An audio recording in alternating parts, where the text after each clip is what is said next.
Britain is currently facing a wave of potential strikes threatened, among others, by housing benefit staff, social workers, teaching assistants and refuse collectors.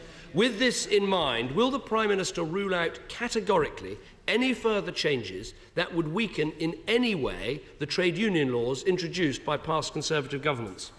Mr. Speaker, we have no plans to change employment laws further. But let me say to him, it would be better if he would support us when we are trying to negotiate 3-year pay deals with the public sector. We have negotiated them for teachers and for nurses and for health service workers and for civil servants, and they are now in the Department of Work and Pensions and in the Inland Revenue. So 2 million people are covered by public sector pay deals. Now, the Shadow Chancellor said on Newsnight last week, "I'm not against opening negotiated pay deals." And then a few hours later, he had to clarify the statement, saying, I am against reopening public sector pay deals. Now, perhaps he can tell us what is the position of the Conservative Party supporting stability in the economy. The whole House will have heard the Prime Minister. The whole House will have heard the Prime Minister saying he has no plans to change trade union laws. This is the same Chancellor who said he had no plans to introduce taxes and then introduce the extra taxes. If he genuinely has no plans, if he genuinely has no plans to introduce new trade union laws, can he explain why he's going ahead with the Warwick 2 process, where trade unions and government ministers will sit down and discuss policies, including the laws governing industrial action? Of course we're going to discuss policies with every section of the community. That is surely what politics is about. I thought he was quite anxious to talk to the TUC as well.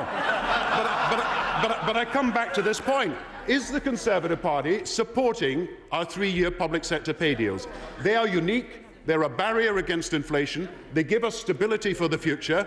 They are a signal to the rest of the public sector and to the private sector. Now, the Conservatives, just as on the 22 million people benefiting from a low tax rate with the personal allowances coming down, are silent. They are silent on this.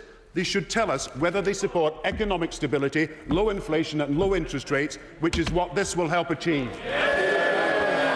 Do you know what? If you want to ask us questions, you've had a year in office, why not call an election?